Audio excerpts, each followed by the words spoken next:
Seoul का होंगडे इलाका, जहां 21 साल की एक खूबसूरत लड़की यूरा रात के अंधेरे में एक संकरी गली से अपने घर लौट रही थी।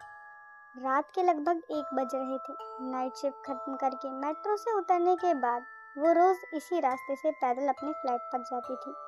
शहर की सड़कें नियॉन लाइट से जगमगा रही थी, लेकिन उसी गली में अजीब सा सन्नाटा पसरा हुआ था। उसकी तेज सांसें और हील्स की खटखट के अलावा वहां कोई आवाज नहीं थी।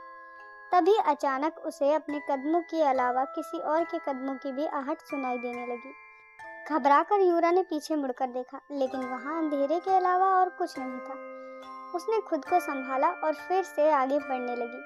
तभी अचानक उसके सामने एक लड़की आकर खड़ी हो गई, सफेद मास्क लगाए, काले लंबे ओवरकोट में, और उसके बाल उसके चेहरे पर इस तरह से फैले हुए थे कि उसका चेहरा जरा भी नजर नहीं आ रहा था। यूरा ने कांपती हुई आवाज में कहा कि कौन हो तुम? लड़की ने धीरे से पूछा, क्या मैं सुंदर हूँ? यूरा ये सुनते ही डर गई। यूरा ने कहा, नहीं, ये नहीं हो सकता, मुझे यहाँ से जाना होगा।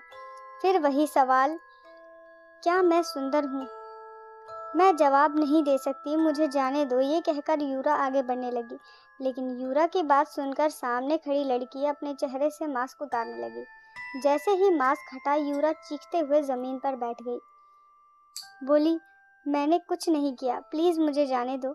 अचानक सामने वाली लड़की हंसने लगी और बोली, अरे रिलैक्स, रोना बंद करो, मैं तो मजाक कर रही थी। यूरा ने ध्यान से देखा तो वो उसकी रूममेट नीना थी, जो शहर में फैली अफवाहों का फायदा उठाकर उसे डराने आई थी। यूरा ने गुस्से में कहा कि ये बहुत ही घटिया मजाक था, मेरा हार्ट फेल हो सकता था। नीना ने हंसते हुए कहा, सॉरी यार, बस प्रैंक था। कुछ दिन बीत गए। इस बार रात में मीना की नाइट शिफ्ट थी। वो मेट्रो से उतरकर अपने फ्लैट की तरफ जा रही थी।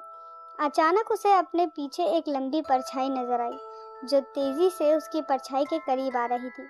उसने चलना धीमा कर दिया और पीछे आने वाली आहट को सुनने की कोशिश की, लेकिन कुछ भी सुनाई नहीं दे रहा था। फिर भी वो परछाई उसका पीछा कर रही थी। नीना ने पीछे मुड़कर देखा। कुछ दूरी पर एक लड़की खड़ी थी, घुटनों तक लंबा कोट, सफेद मास्क और हवा में उड़ते उसके लंबे बाल। गली के अंधेरे में उसका चेहरा साफ नजर नहीं आ रहा था, लेकिन उसने पूछा, क्या मैं सुंदर हूँ?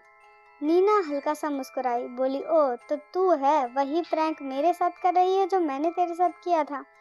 हाँ, तुम सुंदर हो, बहुत सुंदर हो। लेकिन फिर वही सवाल आया, क्या मैं सुंदर हूँ? इस बार उस लड़की ने अपना मास्क उतार दिया।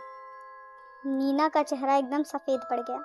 उसके सामने जो था वो इंसान नहीं, उस औरत के होठ जबड़े से लेकर कान तक फटे हुए थे और खून टपक रहा था और आंखों में भयानक गुस्सा था। अगले ही पल उसने अपनी जेब से एक चमकती हुई कैंची निकाली और कट कट की आवाज करने लगी। नीना बिना कुछ सोचे भागने लगी, लेकिन अचानक उसके सामने हवा में एक कटा हुआ सिर आकर रुक गया। वही चेहरा और खून से सने दांत। नीना जोर से चीखी, मुझे जाने दो, मैंने क्या किया है? अगले ही पल उस औरत का शरीर हवा में तैरता हुआ आया और सिर से जुड़ गया। वो औरत धीरे धीरे नीना की तरफ बढ़ने लगी।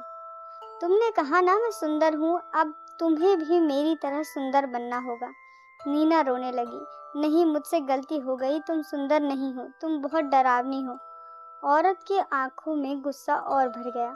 अगर मैं सुंदर नहीं हूँ तो इस शहर में कोई और सुंदर नहीं रहेगा। अगले ही पल उसने कैंची से नीना के चेहरे पर बेरहमी से वार कर दिया। उसकी चीख ने पूरी गली को हिला दिया।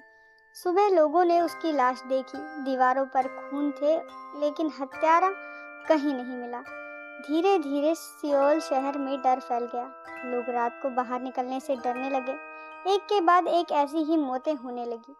पुलिस को कोई सुराग नहीं मिल रहा था। लोग कहने लगे, ये इंसान का काम नहीं है, ये किसी इंसान का काम नहीं है, ये स्लिट माउथ वुमन की आत्मा है। कहानी सामने आई, वो औरत कभी बहुत खूबसूरत हुआ करती थी। उसका नाम था हाना। उसका पति उसकी खूबसूरती से जलता था। एक दिन गुस्से में उसने कैंची से उसका चेहरा काट डाला।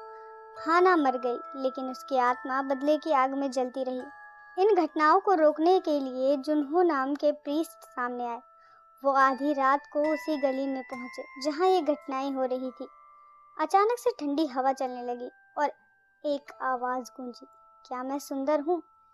जुनहो ने हिम्मत करके उसकी तरफ देखा और अपने हाथ में पकड़ा तावीज और नमक उसकी ओर फेंक दिया। वो औरत भयानक चीख के साथ धुएं में बदल गई। कुछ दिनों तक सब शांत था, लेकिन ये तूफान से पहले का सन्नाटा था। अब वो आत्मा मोबाइल स्क्रीन, आईनों और घरों में भी दिखने लगी थी। लोग अपने ही कमरों में मरे हुए पाए जाने लगे, चेहरा उसी तरह से कटा हुआ। जुनहो समझ गया था कि ये सब मुझसे शुरू हुआ है और मुझे ही इसको खत्म करना होगा। वो फिर उस गली में गया और उसे पुकारा। अचानक से वो औरत उसके सामने आ गई और फिर बोली, क्या मैं सुंदर हूँ? जुनहो बोला, सुंदरता चेहरे में नहीं, आत्मा में होती है। तुम्हें तुम्हारे पति ने नहीं, उसके पागलपन ने मारा है। उसने एक पवित्र आईना उसके सामने रख दिया। उस औरत ने अपना असली चेहरा देखा और एक भयानक चीख के साथ धुएं में हमेशा के लिए गायब हो गई। लेकिन लोग कहते हैं कि आज भी सियोल की कुछ गलियों में रात के 1 बजे एक आवाज़ गूंजती है, क्या मैं सुंदर हूँ? आपको ये कहानी कैसी लगी कमेंट में ज़रूर बताएं और ये ज़रूर बताना कि क्या आप सुंदर हो।